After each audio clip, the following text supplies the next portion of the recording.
friends, and welcome back to Leslie Through the Looking Glass. For those of you that are new here, hi, my name is Leslie. I'm so happy to have you. For my returning viewers, as always, thank you so much for coming back to support my channel.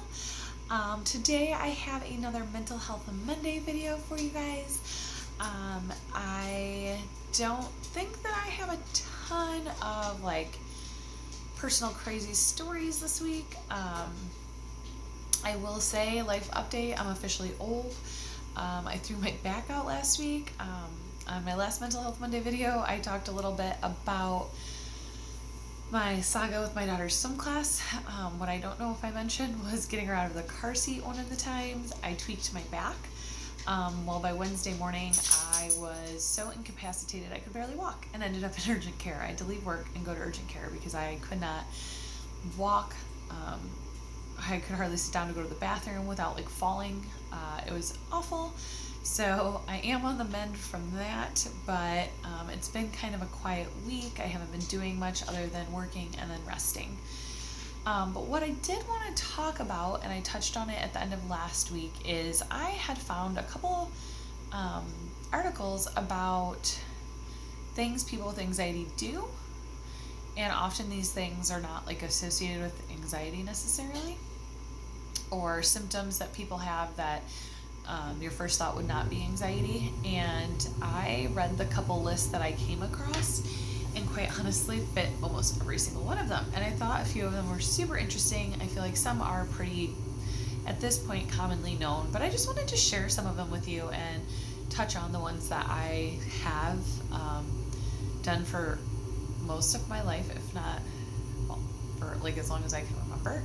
So it's just kind of interesting to see the things that you don't necessarily associate with it. So I did write a list so I wouldn't forget any of them, because one of the things on here is actually forgetfulness, which it is always a joke with my husband about how I don't remember things. But it turns out that maybe there is more to that than I always realized. But super interesting. People that are easily startled. I am so jumpy and scared all the time. I am very easily startled. I'm also usually so distracted that I'm not super aware of my surroundings, which is another thing my husband always points out, so that it is easy to startle me. So that is something I would have never associated with anxiety. And I don't know that it is for sure in my case either, but it definitely does fit me and my personality type. So kind of an interesting one. One that's pretty common, I feel like, is an upset stomach. Like that, I always describe it as that pit in your stomach when you just know something bad's going to happen.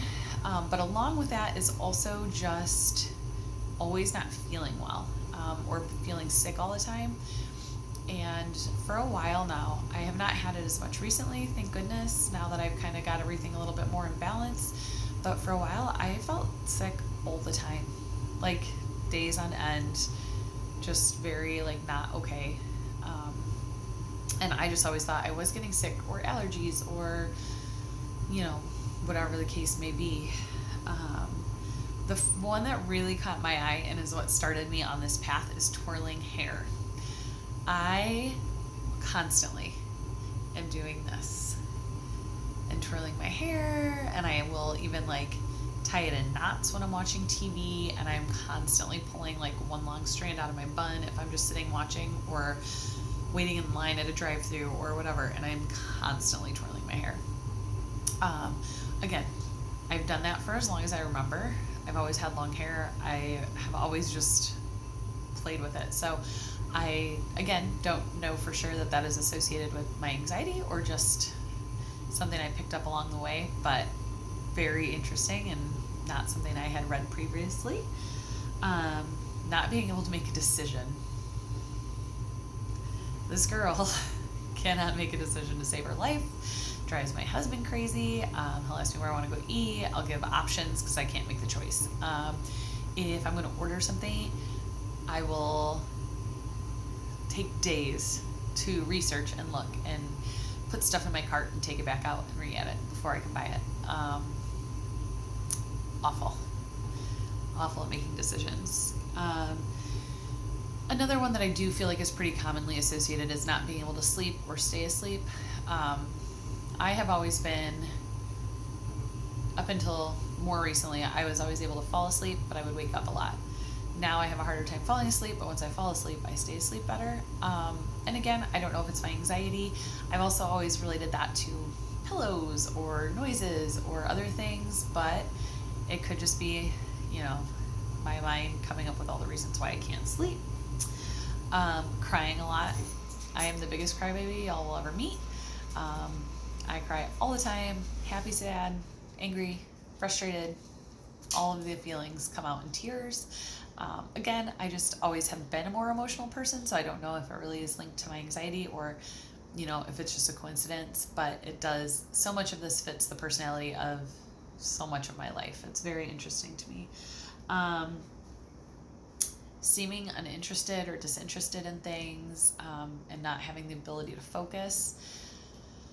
My husband always tells me it seems like I'm not paying attention or I'm not interested, when really I'm just trying to like reiterate everything in my head so that I don't forget it, because I do feel like I'm very forgetful, and I'm always just trying to like process so much that it comes across that way. And I can see where that easily does fit in with the anxiety, because you have so much in your mind and you're always like go, go, go. And you have like,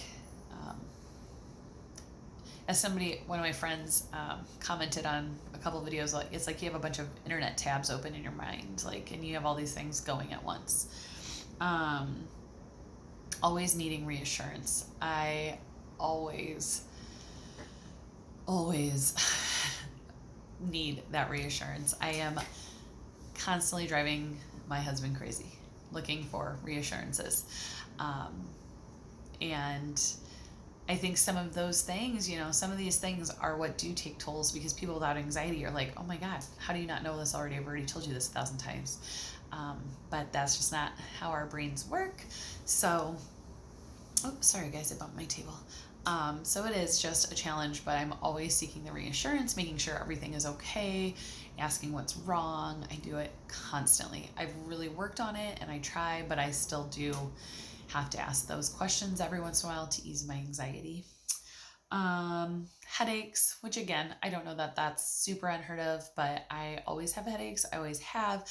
I do have a history of migraines that are unrelated, of course, but I did have a lot more headaches when my anxiety got worse. And when it's flaring, I do always get the headaches that go hand in hand with that.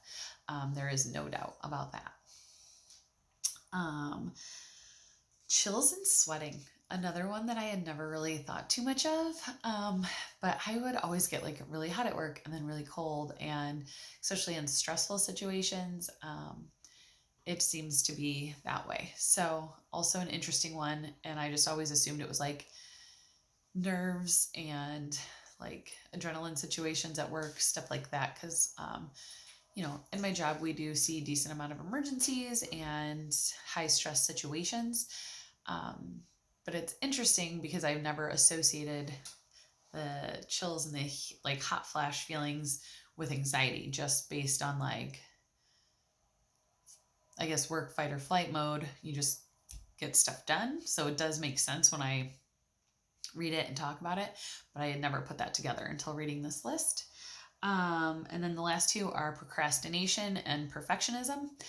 I am not a perfectionist. Very rarely do I care if something is perfect.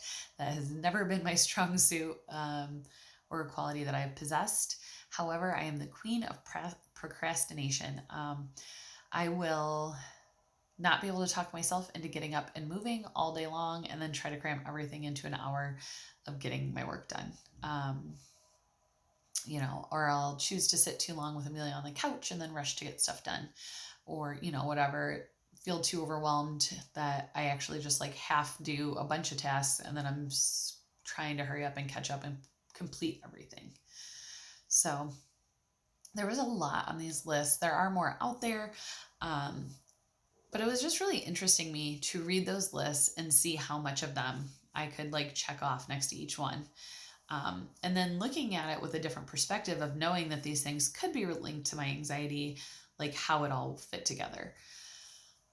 So I just thought I would share that with you guys. Are any of those like new to you guys? Is any of that like something you do that you've never realized were linked to your anxiety? If so, let me know which ones down below because I just find it interesting. Like I said, the one that caught my eye and was the most interesting to me was the hair twirling one. Just because I guess I get it. It could be like a nervous habit. So when you're anxious, you do that to like calm yourself down. But I just never would have thought that or put those things together. So let me know down in the comments below if any of those are new to you or if you do any of those and maybe didn't realize they were linked to your anxiety. I'm really curious. All right, guys. I think that's pretty much it today. I don't have a ton. I just wanted to share those things with you.